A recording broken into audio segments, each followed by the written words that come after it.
Everyone, welcome to शिक्षा विधि। बच्चे, जैसे हमने डिस्कस किया था कि स्टैटिक जीके के जो पार्ट्स हैं वो बहुत परेशानी क्रिएट करते हैं और कई क्वेश्चन का तो पता ही नहीं चलता कि वो कहाँ से किस लेवल से उठ के आए हैं। तो एज आई टोल्ड यू कि स्टैटिक जीके अब कुछ डिस्कशन के थ्रू मैं लेके आऊँगा। तो आज का पोर्शन सेम उसी तरीके से होगा। आज स्टैटिक जीके के वो फैक्ट हैं जो नॉर्मली आपको बुक्स के अंदर कभी दिखाई नहीं देते, राइट। बट मैं करवा रहा हूँ आपको वो चीज़ें, और मैं ओरली कराऊंगा। पीडीएफ बाद में अवेलेबल हो जाएगी आपको तुरंत क्लास के बाद, तो आप इसको समझना और नोट करना, ठीक है। पीडीएफ सिर्फ आपको समझने के लिए पढ़नी है, जितना मैं बोलूँ उतने पॉइंट नोट कर लेना, काफ़ी रहेंगे। तो पहला टॉपिक जो अभी मुझे लगा, मैंने हाईलाइटेड टॉपिक निकाले हैं जो बुक्स के अंदर नहीं है, तो वो क्या है कि फर्स्ट टॉपिक है एएमआर का। AMR means anti microbial resistance. जितने भी सूक्ष्मजीवी प्रतिजैविक होते हैं उनका प्रतिरोध, ये क्या चीज़ है, ये क्यों हाईलाइटेड है और क्यों मैं इसको उठा रहा हूँ अभी, मुझे क्वेश्चन की पॉसिबिलिटी क्यों लगी यहाँ से, क्योंकि कोविड के चलते ये टॉपिक ज़्यादा हाईलाइट हुआ। कोविड जब आता है, नॉर्मली क्या होता है, मैं आपको आम भाषा में समझाता हूँ कि एएमआर एंटी माइक्रोबायल रेजिस्टेंस का मतलब क्या है। मान लो कि आपको फीवर हुआ।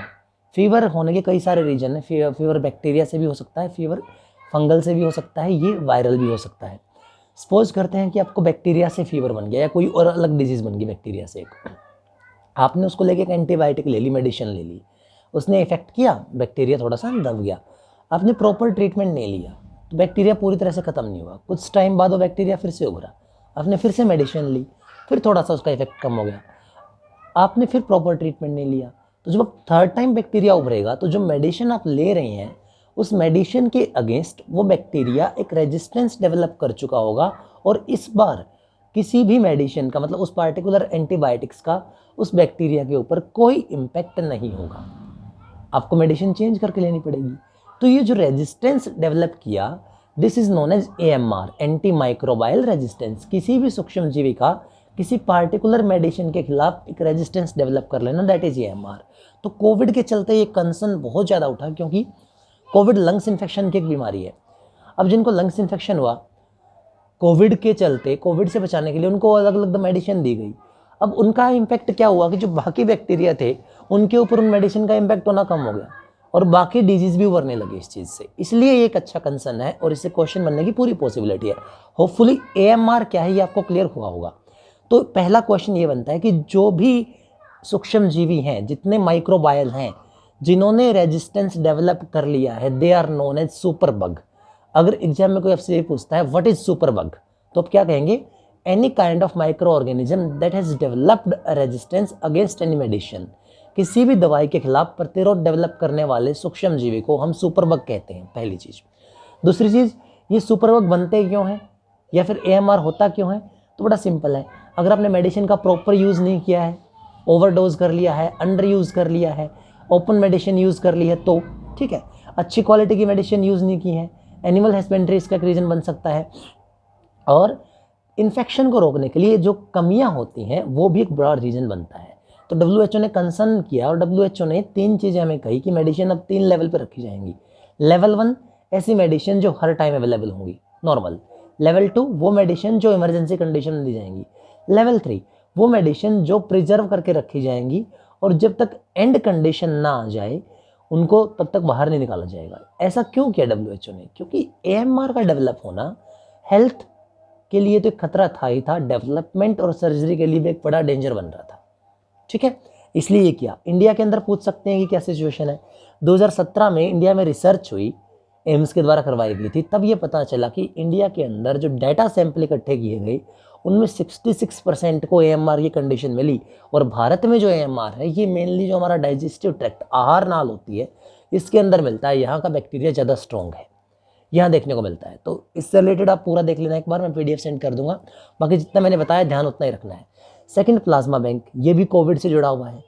प्लाज्मा बैंक दिल्ली के अंदर institute of liver and biliary sciences, इसके अंदर ये एस्टेब्लाइज किया गया है। प्लाज्मा बैंक क्या चीज़ है, जो लोग जिनको कोविड हुआ और वो रिकवर कर गए, मतलब उनके ब्लड ने कोई एंटीजन या एंटीबॉडी इस टाइप की बना ली थी जो कोविड से फाइट कर रही थी, तो उनका प्लाज्मा डोनेट करवा के जो बाकी कोविड सफरिंग पेशेंट हैं उनके ट्रीटमेंट के लिए यूज़ किया जा सकता है। तो प्लाज्मा बैंक क्यों बनाया गया है, क्योंकि हर कोई कोविड पेशेंट आगे नहीं आ सकता और हर कोई ढूंढ नहीं सकता। तो गवर्नमेंट ने एक मीडिएटरी संस्था बना दी कि जिनको हो चुका है वो विलिंगली डोनेट कर दे, जिनको नीड है वहाँ से जाके परचेज कर लें। इसमें हमारे लिए हाईलाइटेड की पॉइंट्स क्या हैं? पहली चीज़, प्लाज्मा ब्लड का सबसे इंपॉर्टेंट पार्ट है। 55% पूरी ब्लड कंसंट्रेशन का प्लाज्मा होता है। अब जितना कहता जाऊँ ध्यान से सुनते चलना, सारे क्वेश्चन है। पहला, ब्लड कंसंट्रेशन का 55% प्लाज्मा होता है। प्लाज्मा का मेन काम सॉल्ट, मिनरल्स, कार्बोहाइड्रेट और CO2 को ट्रांसपोर्टेशन करना होता है। खुद प्लाज्मा के अंदर 90% हिस्सा पानी होता है, 7% हिस्सा प्रोटीन होता है, 2 से 3% हिस्सा सॉल्ट और मिनरल्स, कार्बोहाइड्रेट वगैरह होते हैं। उम्मीद करता हूँ ये पॉइंट क्लियर हुए होंगे। इसके अलावा प्लाज्मा के 3 प्रोटीन है, albumin protein, globulin protein, fibrinogen protein. Albumin protein जो है ये येलोइश कलर का होता है, पीले रंग का, और इसकी वजह से पूरा प्लाज्मा पीले रंग का दिखाई पड़ता है। एल्बुमिन प्रोटीन अगर बॉडी से निकल जाए तो ब्लड कंसंट्रेशन कभी मेंटेन नहीं होगी, फॉल हो जाएगी, कमी होने लगेगी रक्त के शरीर के अंदर। तो वो एल्बुमिन प्रोटीन ब्लड कंसंट्रेशन को मेंटेन करता है। तो इसलिए ये भी कहते हैं कि प्लाज्मा ही ब्लड कंसंट्रेशन को मेंटेन करता है। दूसरा था फिब्रिनोजिन प्रोटीन। फिब्रिनोजिन प्रोटीन जो है ब्लड क्लॉटिंग के अंदर हेल्प करता है। और ब्लड क्लॉटिंग जो है, ये ध्यान रखना कि ब्लड प्लेटलेट्स का एक फंक्शनिंग है, तो प्लेटलेट्स की फॉर्मेशन में भी फिब्रिनोजिन प्रोटीन हेल्प करता है। ठीक है। तीसरी चीज़ हमने बात की थी globulin protein. Globulin protein immunity की हेल्प करता है। अगर ब्लड प्लाज्मा में से फिब्रिनोजिन प्रोटीन निकाल दिया जाए तो ब्लड बचा हुआ हिस्सा सीरम कहलाएगा। कभी कभार ये पूछ लेते हैं सीरम क्या चीज़ है, तो प्लाज्मा में से फिब्रिनोजिन प्रोटीन का निकाल लेना ही सीरम कहलाता है। तीसरा हमारे लिए टॉपिक थोड़ा सा हाईलाइट रहेगा, 5th स्टेट ऑफ मैटर। वैसे तो मैटर की अब 6 स्टेट हो गई हैं, हम 5 स्टेट की बात करते हैं। 5वीं स्टेट क्यों हाईलाइट हुई? तो पहली स्टेट सॉलिड है, दूसरी लिक्विड है, थर्ड गैसियस है, फोर्थ प्लाज्मा है, फिफ्थ बोस आइंस्टाइन कंडेंसेट है, जिसको सत्येंद्रनाथ बोस ने 1920 में बताया। आइंस्टाइन ने उसके ऊपर थ्योरेटिकल वर्क किया। 2001 के अंदर ये ऑब्टेन हुई, पर अर्थ पेस को स्टेबल रखना पॉसिबल नहीं था। अब नासा ने इसी साल में इसको एटमॉस्फेयर में ऊपर, जहाँ नासा का स्पेस सेंटर है, वहाँ पे इसको ऑब्टेन करके दिखाया है, इसलिए ये फिर से हाईलाइट हुई। तो हमें क्या करना है इस चीज़ के बारे में, हमें थोड़ी सी बात समझनी है। Solid, liquid, gaseous state commonly हम जानते हैं। प्लाज्मा स्टेट कब बनती है? जब हम गैसियस स्टेट को, जो 100 डिग्री सेल्सियस पर पानी उबलता है तो वेपर फेज में चला जाता है। उस वेपर फेज को हम 500 डिग्री सेल्सियस तक अगर गर्म कर दें, ये इंपॉर्टेंट है, 500 डिग्री सेल्सियस तक, तो वो वेपर टूट जाएंगे, हाइड्रोजन अलग और ऑक्सीजन अलग, फिर वो दोबारा कंबाइन नहीं होंगे, आयनिक अवस्था बन जाएगी, that is known as plasmic state. तो वर्ल्ड में 99% स्टेट प्लाज्मा की होते हैं, ध्यान रखना। सारे स्टार, सन, लाइटनिंग, ये सब प्लाज्मा होता है, टोटल आयनिक अवस्था में होता है। और प्लाज्मा इलेक्ट्रिसिटी को भी कंडक्ट करता है। तो प्लाज्मिक स्टेट को अगर सुपर कूल कर दिया जाए, सुपर कूल मतलब एब्सोल्यूट जीरो टेम्परेचर, परम शून्य ताप, जो कि 0 केल्विन या -273.15 डिग्री सेल्सियस होता है, जिसको अर्थ पर अटेन करना ऑलमोस्ट इम्पॉसिबल है, वहां पे सुपर कूल कर दिया जाए तो ये प्लाज्मिक जो आयंस थे ये कंबाइन हो जाएंगे एक सिंगल पार्टिकल के फॉर्म में, that is known as Bose Einstein condensate. तो बोस आइंस्टाइन कंडेंसेट के बारे में 3 बातें ध्यान रखनी है। सत्येंद्रनाथ बोस ने 1920 में बताया, आइंस्टाइन ने वर्क किया, 2001 के अंदर अमेरिका में ऑब्टेन हुई, और इसके अंदर एक सिंगल आयंस होते हैं फाइनली जो कंबाइन हो जाते हैं। बाकी PDF के अंदर आपको थोड़ी बहुत और डिटेल मिल जाएंगी, जो आप देख लेना। इसके अलावा एक और टॉपिक है नैनो टेक्नोलॉजी एग्रीकल्चर के अंदर। ये थोड़ा सा हाईलाइट क्यों है? क्योंकि ये एग्रीकल्चर के अंदर हम फर्टिलाइजर, पेस्टिसाइड्स, बायोपेस्टिसाइड्स बहुत यूज़ करते हैं। ये मैक्रो स्केल पर होते हैं, बड़े होते हैं। मान लो 1 एकड़ ज़मीन है तो कम से कम 200 किलोग्राम, 4-50 किलो के जो होते हैं स्टॉक हमें लगाने पड़ते हैं। 200 किलोग्राम तक फर्टिलाइजर डालना पड़ता है, फिर पेस्टिसाइड्स अलग से। अगर हम उसको नैनो स्केल पे ले जाएं तो वही चीज़ 3 से 4 किलोग्राम यूज़ करनी पड़ेगी, जबकि रिजल्ट ज़्यादा अच्छा देगी। अब समझाता हूँ ये चीज़ क्या है। आप नॉर्मली यूनिट को मीटर के अंदर देखते हैं, अगर 10⁻³ पे देखेंगे तो वो क्या हो जाएगा, माइक्रो हो जाएगा। ठीक है, वो क्या हो जाएगा, सॉरी मिली हो जाएगा। 10⁻³ पे मिली हो जाएगा, 10⁻⁻6 माइक्रो हो जाएगा। और 10⁻⁹ मीटर जो होता है that is known as nanometre. आप अज्यूम कर सकते हैं 10⁻⁹, 1 के बटे में 10⁻⁹, 9 जीरो, तो कितना बड़ा, कितना छोटा सा स्केल बन जाता है वो स्केल नैनो स्केल है। इतने फाइन पार्टिकल बन जाते हैं, तो वो कम यूज होंगे, रिजल्ट ज़्यादा अच्छा देंगे, क्योंकि एक्यूरेसी बढ़ जाएगी। जिस पार्टिकुलर प्लांट के पोर्शन पे मुझे डालना है मैं वहीं डाल सकता हूँ, रिजल्ट अच्छा देगा। तो इसलिए एग्रीकल्चर के अंदर नैनो टेक्नोलॉजी के रिलेटेड अभी बिल पास किए गए। तो हमें क्या ध्यान रखना है, तो नैनो स्केल याद रखना है। दूसरा कि नैनो टेक्नोलॉजी का एडवांटेज क्या है, एक तो फर्टिलाइजेशन बढ़ाएगी, पेस्टिसाइड का अच्छा रिजल्ट देगी, एक्यूरेसी बढ़ाएगी, ठीक है, और नॉर्मली जो क्वालिटी है उसको इम्प्रूव करेगी। जो रिसर्च वाले हैं उनकी ये हेल्प करेगी, ठीक है। तो ये सब छोटे छोटे पॉइंट आपको ध्यान रखनी है, पीडीएफ के अंदर मिल जाएंगे। लास्ट टॉपिक इज एक्सेलरेट विज्ञान। एक्सेलरेट विज्ञान जो है ये गवर्नमेंट का एक प्रोग्राम है, ये इतना इंपॉर्टेंट प्रोग्राम है कि जैसे गवर्नमेंट जॉब के ऊपर कम फोकस कर रही है, गवर्नमेंट चाहती है कि आप अपना बिजनेस करें, तो जो विज्ञान साइंस के फील्ड के अंदर लोग काम कर रहे हैं, स्टूडेंट पीएचडी या पोस्ट ग्रेजुएट, उनको लेके गवर्नमेंट ने स्कीम लॉन्च की है। अगर आप गरीब हैं बट आप इंटेलिजेंट हैं, आप रिसर्च करना चाहते हैं, पैसा नहीं है, तो प्लेटफॉर्म गवर्नमेंट प्रोवाइड करेगी। कैसे? गवर्नमेंट ने इसको लेके 2 प्लान लॉन्च किए। द फर्स्ट इज अभ्यास, सेकंड इज सम्मोहन। अभ्यास उनके लिए किया गया जो पोस्ट ग्रेजुएट वाले हैं, ध्यान देना वर्डिंग पे, अभ्यास और सम्मोहन।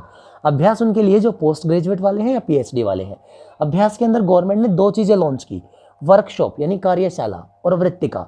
जिनको छोटी रिसर्च करनी है इंटर्नशिप टाइप से 2 वीक की, वो आएंगे वर्कशॉप के अंदर। वर्कशॉप गवर्नमेंट खुद प्रोवाइड करेगी, इंस्ट्रूमेंट देगी, पैसा लगाएगी, आपको सिर्फ रिसर्च करनी है, आपको अपना ब्रेन यूज करना है। सेकंड वृत्तिका, जिनके प्रोजेक्ट थोड़े लंबे होते हैं। अभ्यास होता है 2 वीक के लिए, वृत्तिका होती है, अभ्यास के अंदर वर्कशॉप होता है 2 वीक के लिए, अभ्यास के अंदर वृत्तिका है 2 महीने के लिए। जिनके लंबे प्रोजेक्ट हैं वो वृत्तिका के अंदर खुद को एनरोल कर सकते हैं, पैसा वहां भी गवर्नमेंट लगाएगी, साल में एक बार इसका पोर्टल गवर्नमेंट ओपन किया करेगी। सेकंड वन इज कि सम्मोहन की बात की थी। सम्मोहन के अंदर गवर्नमेंट ने 2 पार्ट लिए हैं, संयोजिका और संगोष्ठी। सम्मोहन के अंदर 2 पार्ट है, संयोजिका और संगोष्ठी।